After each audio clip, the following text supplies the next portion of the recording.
Hello, everyone. Welcome in today's episode. You are here with Anna and myself, and we are so excited to be here today because today's topic is the one we probably all resonate with, which is is your mind bully? It And is, and what do we do? before we dive into this beautiful topic, I have this amazing practice which is gonna help you and prepare you to tune into this, topic. Which is your mind bully?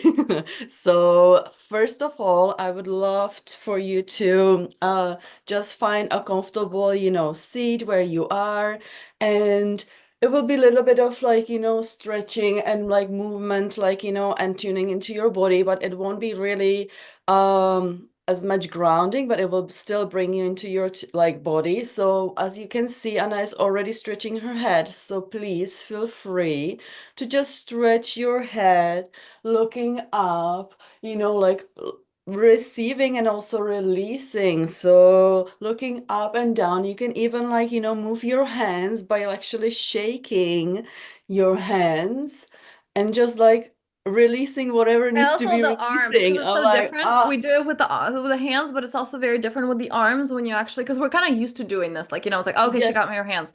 But when you actually involve your whole body, because like, your trauma's everywhere. It's not just in your wrists. yes, It's not in your hands only. It's in your arms. It's in your whole body. Yeah.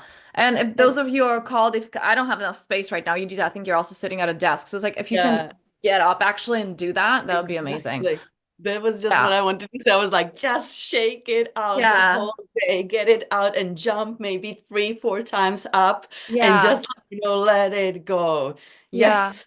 Whew, I that was also, good. it's just really such a great practice and also noticing where you're at as you're doing this because I know for me, especially when I was first starting, there was a kind of like not feeling comfortable enough, let's say with the big stomps. And then when I was doing the work that was more releasing emotion, it was like, oh, I want to do like an African tribal dance. And that's the music that I would put on. And it would be like a lot of stomping because a lot of releasing that energy. And then like your movement goes to more like gentle and soft. And it can also, like shift. So it shifts it regarding depending where you're at in your journey, but also, just how you feel in a particular time of your life, of your week, of your day. And yeah. And another thing I want to address with this practice is that I first started doing it really slowly. And sometimes, especially when we have a lot of trauma, we just want to be like, ah, I don't want to feel it, like go away. And it's like a big shake. And that absolutely has its place to be. But also what I always do is like when you do it slowly, it's actually like, oh wait, there's this tension in my neck. I didn't even know that it existed. And awareness to that is not available when you just do like a kind of, movement. So having like moving your body in ways that you're not used to moving it and doing it really consciously, like what's a full release of this movement look like? Like if I were to fully release the tension through this movement and connecting to your body this way. Yeah. Mm. Beautiful. Yeah, and it brings us to the topic. I just It was, noticed that we're like matching. We're both wearing black and white today. oh my Um, God. yeah, and it's the Mm. topic. We've got the contrast. We've got the contrast of the ego and the mind. And in all transparency, the topic is very raw for me because I'm going through like my ego's a bully. The title actually came because we got on the call and I'm like, Judita, my ego's a bully. And how do we navigate through that when your inner critic is going into, everything good in your life just doesn't matter. And it was all for nothing, or nothing's working, or you don't know what's going to happen next, and or going into pessimism, or even like this despair and fear. And like, how do we come out of that? Yudita, can you start us off with this one? Yes, sure. Well, before you were even talking about the practice, the body practice, what I wanted to address was like when you start actually jumping and releasing, that's the first moment when you just jump from your head to your body. So even if Mm-hmm. it's not like a slow movement, it's just like immediately you're Yeah. just laughing, and you're like having fun with you and you're not really thinking, or Yeah. even maybe some thoughts will jump in of like, oh, you're crazy, what are you doing, right? So, Yeah. but still, like you just like jump straight into your body. So that's really, really good. I'm But feeling sorry. I want to interrupt you. It's like, when your mind's like, you're crazy, what are you doing? And I have like this like inner a teenager being like, yeah, well, it's better than being around you, you know? It's like, because it's like this like teenager that just like roar and like turns on this like heavy metal music or something. And the parents like, oh my God, what's wrong with this kid? And it's like, it's better than being around you and this shitty family, you know, or whatever. Like that, the Mm. teenage kind of Yeah. rebellion. And I'm like, that's how it feels like when your mind's attacking you. It's like, I don't care if I'm crazy as long as like you're off, okay? Yeah. So Mm. coming into the Mm. body, this is why we started with this so freaking powerful. Yeah, sorry, go Yeah. ahead. No, and you know what, like, very often when you come home from work or from somewhere, just to play that music loud, right, and just jump and just let it out. I'm actually just thinking to like, add it more into my own personal practice because that's such a like a quick shift, you just go into where you just let go, or even if you are driving and you are in the car, right? I don't know if you do that, but if you are just going from somewhere and something happens and you just play that song and you're singing and having that fun and you are really singing it already in the car. It's such a good thing. But what I wanted to actually start with is that if like you're noticing that you're are you even noticing that your mind is a bully? That's the question I want to start with. Hmm. Because most of us, we just like, do all our chores, things we need to do, places we need to be, go, go, go, right? And we have these thoughts or we have these thoughts and we like see and we trust them. We trust these We thoughts. identify with it. Yeah. Yes, and we think that that's us. That was definitely me. I thought that these thoughts were defining me and that's who I am. And until I realized that this is not me. This is like this voice in my head. It's not me. And as soon as I became aware that this is not me, and as soon as I became joined the tribe of women who are, doing the work they do, that's when I actually realized, oh my God, I'm not alone. This is every single person. Some people just don't talk about it.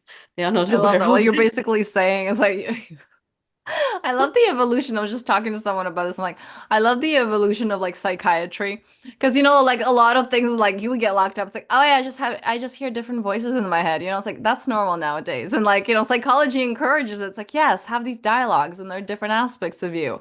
And there's like so Yeah. many different personalities within one person.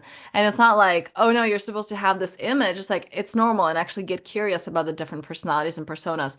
My eldest and I were just watching a TED Talk, and she was a moderator, and she was telling about, how in different groups you have like, the elderly, and then you have like a teenager, and it's like, what do they have in common? You're trying to get them to get along, and you're like, and then she links it, like she describes that scene, and then she links it to, that's what I have going on in my head, and we all do. And this is like we have completely different personalities, and what you just did, sitting back and just being like, oh, what's going on here? And who are these characters and what is their story? Yeah. Oh my God, that was so beautiful what you just said because what popped into my head immediately was the scene. I'm in the city, right? And I'm sitting and there's this person like, she usually like you can like you notice her because she's walking. She is like a beautiful woman, young woman, and she's walking around. She saw herself. She's like, jumping on things, and she's like, talking loud what she's thinking. She's actually talking loud while walking Mm, in the city. mm, And some people like look at her and they are scared. Some people are judging her and like, feel, oh, she's a crazy. And I'm sitting there like, and I'm telling my partner, you know what? Like, this is all us. Like, we are talking in our own head. She just have the courage to actually, like, be vocalize it. loud and Mm, just, like, mm. voice it. And because we are so scared of this unknown, what's happening and, like, what it is, and that it could be us, we just don't really want to address it. We Yeah, let's don't want to pretend it's not see. there. Let's pretend it's Yes. not happening, even though it's like it's happening for everybody. Yeah. Yes. When I was sitting there and I looked at her, I smiled at her and I saw it was so beautiful. It just like, in some moment, like it was like a maybe 1 second when she saw me and I saw her, right? And usually you just don't look at these people, you just really pretend that they are not there, right? Hmm. Because it's the part of the society which we don't understand or we are We don't want to afraid of. look at. But it's like Yeah. our mind, right? Our society just like reflects our inner minds. Like we don't want to look at that within us and like we don't want to look at that outside of us. Yeah. Yeah. So that was really, really interesting. So, yeah, but what I wanted to ask you is like when you actually like, feel that your mind is a bully, what is it like? Why is it important to understand what's happening, right? Why is it Hmm. important for you to know what's happening? Because somebody who's like probably watching is like, yeah, mine is a bully, and I've been always like that. Or like we just push through and I gotta fight that part. Yeah, Yeah. that's my favorite Mm. that I'll have to address that. Yeah, yeah. I will Um, pretend that I'm okay. yeah, yeah. I mean, I had, just like really bad depressive episodes a few years ago. And I remember just first of all being that resilient person. I was like, we don't look at that. We just sweep it under the rug and pretend like it didn't happen, or like that it doesn't exist, or like, well, it's like you don't want to be a wimp giving into your feelings and whatever. So it's like you just push through it. Um, there's only so long you can do that. And also, when you're unable to meet that within you, you're unable to connect with other people truly because you don't know how to, if you're denying those aspects within you, you don't know how to hold that for another person. And you're basically creating like a toxic relationship with people around you because you don't know how to show up for them fully or for their emotions. So, for example, when they're experiencing emotions, you would like fix it or give a solution, which long term doesn't communicate safety, doesn't communicate their I want to say strength, like their inner strength. It doesn't build their self-esteem, but it actually puts them down because we're trying to fix it because we're uncomfortable with our own feelings. So all these, reasons and like ways that it just is not working out in the long run at all, both for us and those outside of us. The reason to why it's important apart from that is because why would you spend your whole life fighting? It's like there's this part of you that, in absolutely every session that I've had with clients ever, it's not a part that's against you. And no illness is against you. Your body doesn't hate you. Your mind doesn't hate you. I know it feels like that. Again, like when I had those episodes, I'm like, oh my God, my mind is trying to kill me. Like it's literally telling me that not living is better than going into like the depth of feeling. And why would you spend your time fighting that when there's a part of you that is rooting for you in its own way? Like an abusive person that loves you is like, I'm trying to fix you because I love you. It's like that's not love. But there's this part that's trying to come into wholeness that doesn't know how to do it. And because we're rejecting it and because we don't see it for what it is, well, we suffer.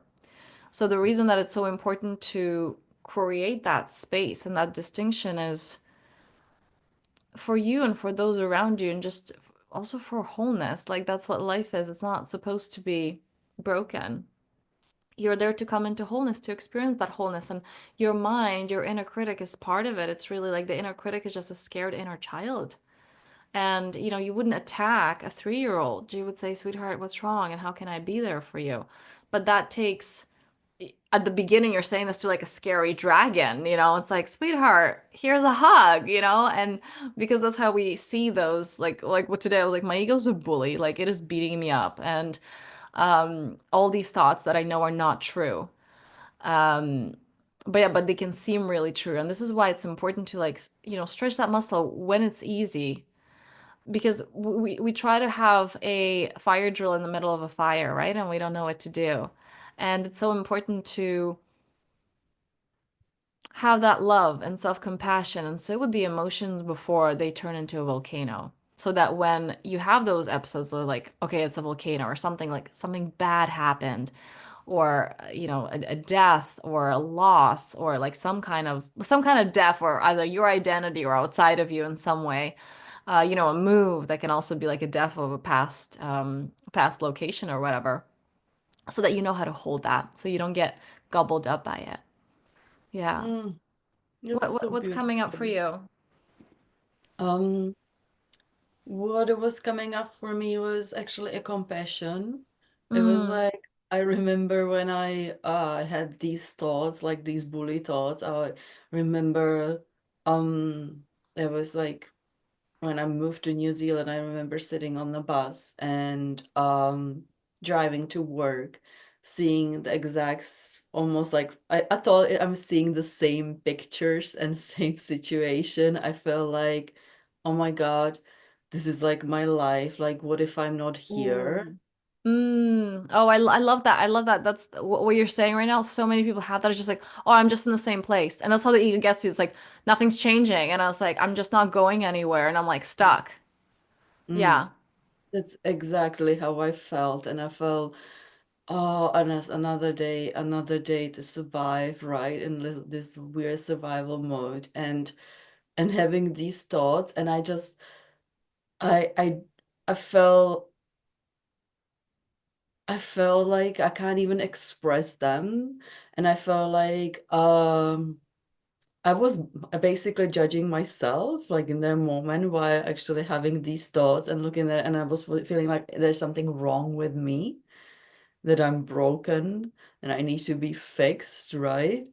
And now like looking back, I'm like, oh, like, to have that compassion for me of like, oh, this is okay. This is like normal. Like, most of us like have this kind of thoughts like that they just like come in and leave. And that All of wasn't us do. something I was like in all day. It was just a glimpse of thought which like came in suddenly and then just like left, right? But immediately I just like, identified myself with that. Mm-hmm. No, it must be like me, right? This is like my true self.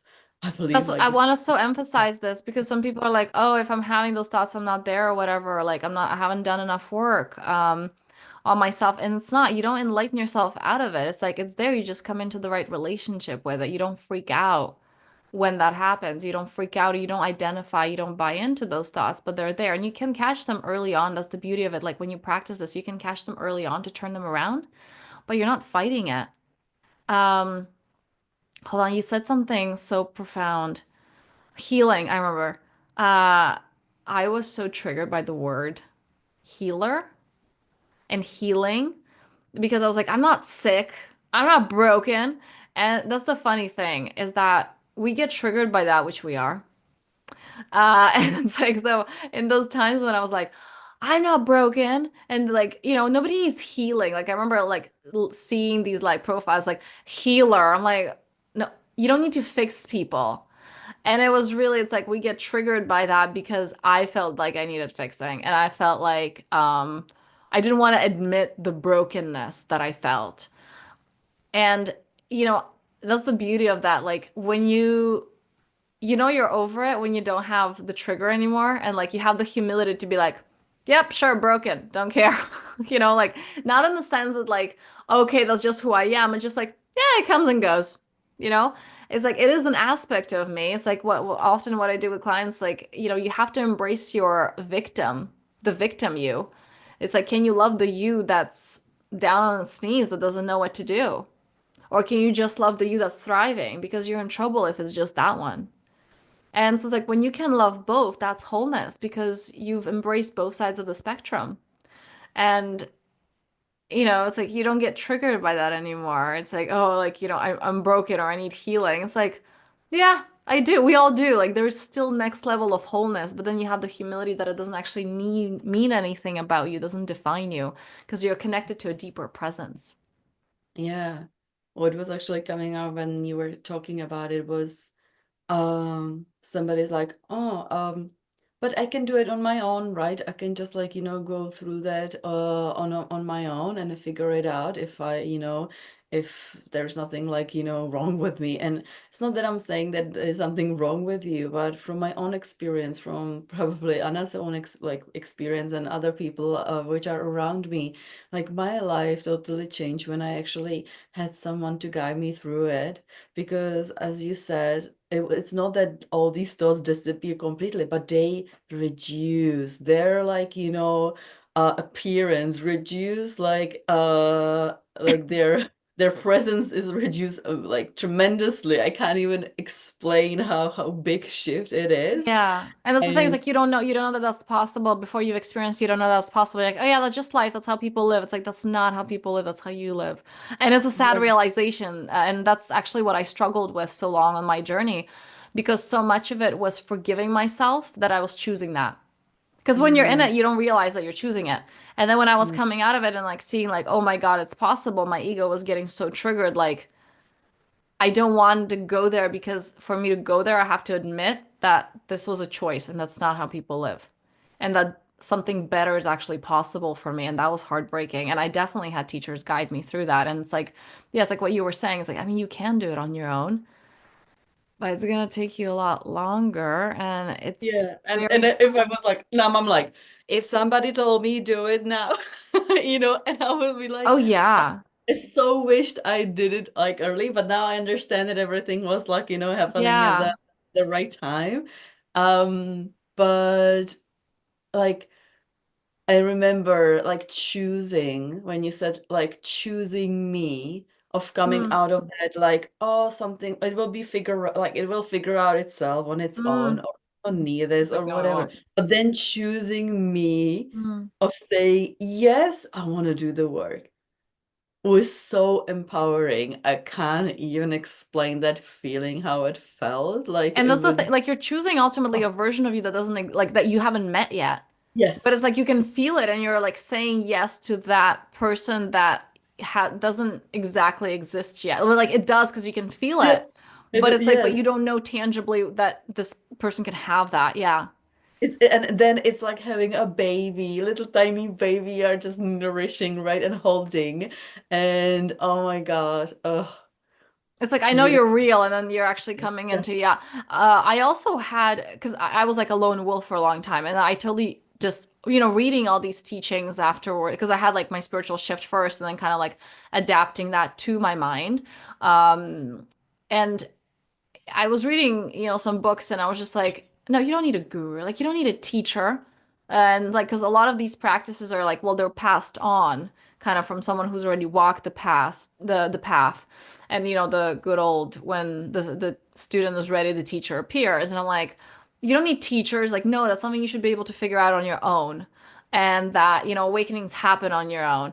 And it's like, no, it doesn't. And like if we really look into, because we have like all these kind of like the teachers, right? Or like, oh, well, Buddha figured it out with a tree. So, but actually, if you read into it, it's like they had teachers. They all learned from someone, and I had the lone wolf thing for so long. That's like you don't need a teacher, and like all you need is within you. Like, oh gosh, that was my mind. Like now I know, and I'm like embarrassed to even say this. It's like this is the first time I'm saying this actually.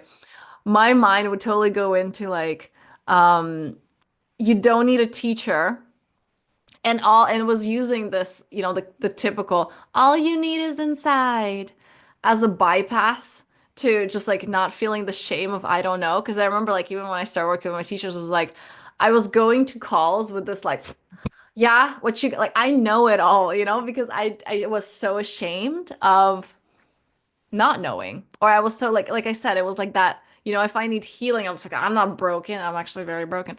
And it was the same thing. It's like there was shame about not knowing or not having my shit together, and this idea that like, oh, as long as I pretend that I have it all together, then I'm okay, you know?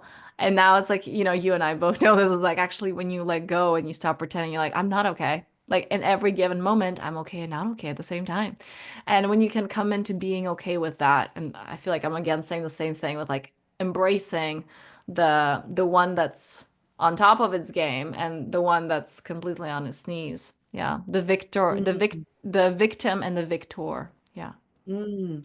So how would you like, if we go into like, so how do I, is your mind bully? Like, how do I, like, get out of it? Or how do I, like, move from there, right?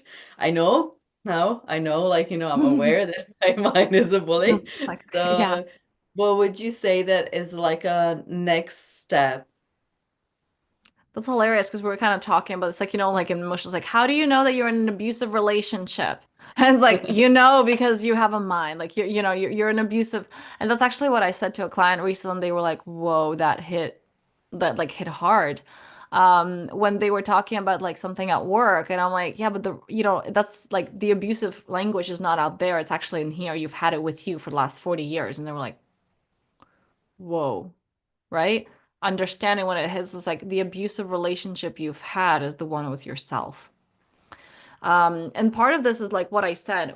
Don't try to we're going to talk about what to do when there's a fire. But don't try to have a fire drill in the middle of a fire. And this takes building self-trust. This takes building self-care. How are you showing up for you when everything's okay? It's like we're so used to going to church and praying when something's wrong in our lives. And that's not how it works. It's like pray inward, pray for your success, pray when things are good. When things are good, it's like, ooh, how can this be even better? How can I care for myself right now? Don't, be like, okay, I'm burnt out. I need self-care now. No, you play hard first to do the work later. And it's not a work hard, play hard scenario at all. So just building that foundation is so, so important. But if you are in a fire, I kind of want to dodge the question back to you, but I want to say because I just went through it. Like I had a day, I'm like, oh my God, my ego's a bully. And one, Actually, yeah, yeah, one really, I'm gonna say the first one and you can continue. Because I feel like we do deal with it in kind of the same ways and work through it. And that's another thing, like this right here. I actually just made that mistake, the very mistake I want to point out. I just said deal with it. And I really point that out to clients when they say it. It's like, well, how do I deal with this? And I'm like, well, if you're dealing with something that already has this energy of like, I'm wrestling a fire-breathing dragon, right? It's like you're not dealing with your ego. It's like when we say it's like, oh, I have to deal with this child, right? It's like you get to love this child. You get to be the caregiver of this child. And when we say deal with, we're implying that it's a problem. No aspect of you is a problem. And so instead of like, basically the first thing to do is not to run, to numb, because it doesn't go anywhere. The unprocessed emotions are staying in the body. You're not going to be able to get rid of them if you numb, if you just like pretend it's not there, if you scroll or you drink or you go out or you eat. It's not actually going anywhere. It's a very short-term solution. So it's not something to deal with. It's something to go inward with and be like, "Ooh, how can I hold you? And how can I allow all of you?" Because a lot of what we're afraid of is like, "Oh, if I start crying, I'm never gonna stop." You are. And actually tears, or even sometimes it's anger, not directed at someone, but just like sitting with your own anger. That's your nervous system self-regulating, and it's so, so important to do that.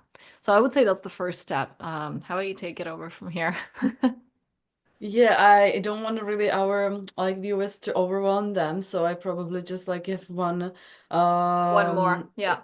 yeah, one more, which would be like because we don't like I don't want sometimes too much information can be just overwhelming. That's Yeah, how yeah, I yeah. felt when I was like, oh And my this is God, definitely I know. something like I don't encourage like I do encourage working with someone because I mean like I have Yes, clients with this that they're like they're doing this one step at a time and so I yes. so emphasize the importance of working with someone when going through this and learning how to So, deal with your inner critic. yeah, so I would say for like the teacher Leonard Jacobson, I really love like his way of teaching, and he says like confess, confess to the truth, Mm-hmm. confess to someone who's not gonna judge you and who's gonna listen to you, confess to the bird, confess to the sky, just like say whatever you wanna say, right? And then see what's gonna happen. Mm-hmm. Yeah, without judgment, without identifying with it. Yeah, I love Yeah. that. It's like, confess to a plant. Yeah, Mm. It beautiful. doesn't have to be like, oh, a god sitting in the church, right? If you No. are not religious, it can be just the nature. It can be just, a plant. It can be just a tree. So that's what I would do if I Love was that. again Yeah. on that journey. Would make it like, much more easier if I knew all these information when I Yeah. started. But Anna, I was just thinking, what about if we pull a card because it was a full moon? Oh, beautiful. Let's do it. Let's go a little bit woo woo. Because I Oh, that's remember when I interesting, had actually. I never, for me, like the full moon is charging time. I never pull cards on the full moon because it's such an emotional time, but interest. you do it the other Yeah. way. So let's do it. Interesting. Yeah, so I have these beautiful cards called Gaia, Mm. and I love them. And I remember actually like starting my healing journey. If no knowing what to do, I didn't work with anyone. With what I work with and I always wanted was cards. Mm. Just like, encouraging affirmations, guidance from that. And that was so freaking powerful for me on my journey. So, I love that when it comes out because many people start that way and it's like, I just want it in writing. Because, sometimes it's just connect to nature. It's like, I want directions in English. yeah. It's like a card can definitely provide that. So wherever you're ready, just stop me. Okay. I'm feeling into it. You might have to go several times. That's so good. Stop. Okay. So we have this, oh, we have this beautiful card called Thinking of You, a Loving Thought, Serendipity. Look at that. Aw. I love that. And it's so important to guys to look at as well the card, not just the words. Yeah. If I for me, like, you know what? what is, yes? Someone just actually sent me a video of a sunrise. It was like over a city, but it kind of like reminded because I couldn't tell if it was a sunset or a sunrise where the person was at. And it looked like that. It reminded me of that. So I was like, huh, it's like, yeah, either new beginnings or new or like, endings, putting things to rest. That's what's coming up for me. And isn't it interesting that we are talking about is your mind bully? And here's like thinking of you, a loving thought. Mm, yeah, yeah. Because that's where we started with. It's like it has to be the loving thoughts, and when it's easy again, don't have a fire drill in the middle of the That's fire. beautiful. And here's actually a writing which is like, connected to the car. So if Oh, you okay. don't, Yeah, yeah, I yeah, would absolutely. read that to actually like, kind of finish our beautiful call with this beautiful card. So here we go. This card is a confirmation that someone you have been thinking of is also thinking of you. It might be someone who has passed away or a living friend, family member, or loved one. Our thoughts and feelings are energy frequencies or wavelengths that transcend space and time. We all transmit and receive information through all our thoughts and feelings. It makes no difference whether someone is near or far, alive or has passed away. We are subconsciously in constant communication with those we think about and love. Having heard this, you probably imagine your thoughts traveling through space and time. However, in actuality, nothing really travels anywhere. This is because energetically or spiritually, there is no separation in the first place. We are all interconnected and ultimately one, eternally held within an ocean of divine love. The great cosmic ocean of life is as vast and endless as we can imagine it to be, and at the same time, it can be smaller than the smallest particle.